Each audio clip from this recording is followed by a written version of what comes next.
I got Steve Buffery on the line here from the Toronto Sun. He is in Clearwater, Florida, attending the Roy Halladay Memorial. Steve, I mean, it's always tough to ask about funerals, especially in this circumstance with Roy Halladay being only 40 and the tragic way that he did die. But what are your takeaways from the funeral in regards to the atmosphere, the eulogies? What did you absorb?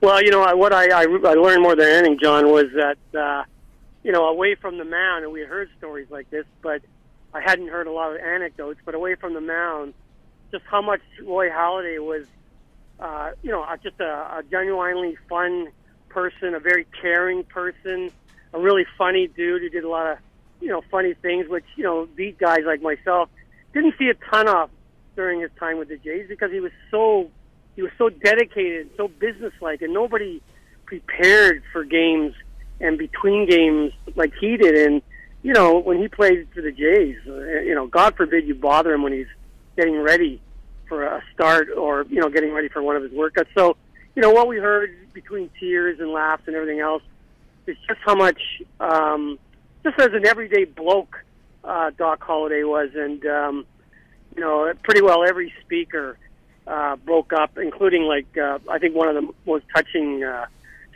memorials was done by Blue Jays head athletic trainer George Poulis, who talked about just, you know, how Halladay became so close to him because George was able to keep him on the field every game. And, you know, J.P. Ricciardi, the former Jays GM, spoke in a way that he wrote a letter to Doc just saying how much he meant to him and how he's going to watch his family, his wife, Brandy, and their two sons.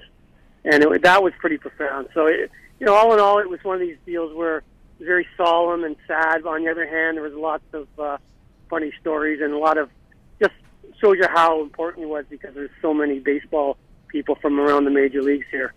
You mentioned a couple Blue Jay staff members that were in attendance that actually spoke. Did you run into anyone else? What type of faces were there that people would recognize? Well, Mark Shapiro, the president, was here. GM Ross Atkins was here. Former GM Pat Gillick was here. You know, Paul Godfrey, who was president of the Blue Jays. Now he's the, you know, he was a publisher of the Toronto Sun. He was here. A lot of former players were here, like Chris Carpenter, a former Blue Jays pitcher and Halladay's best friend. He spoke. Frank Thomas, Aaron Hill, John McDonald, and Jose Bautista was here. So, you know, and of course a lot of the Phillies greats like Cole Hamels and Chase Utley were here as well. So really a great cross-section of pretty well the two organizations that Halladay was a part of, the Blue Jays and the Phillies. And, I mean, it's kind of hard to sum up, but you're there and you probably have a bit of a sense of it. It happened a week ago, his passing. Does it still feel like, or does it still look like when you look at people or talk to people that they're still in a state of shock, or is it time has moved on and they've started sort of mourning?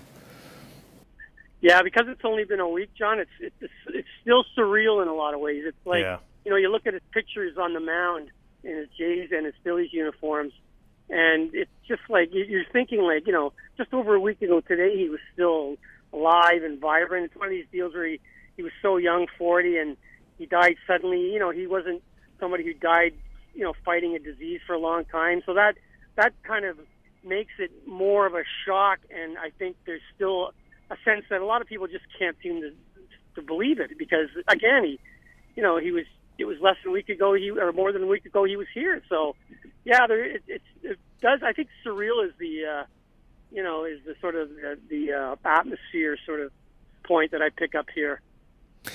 All right, Steve, I appreciate your time, and thanks for your firsthand account of what's going on in Clearwater right now. For more, check out Steve Buffery's column on the TorontoSun.com. He is in Clearwater covering the funeral for the Toronto Sun.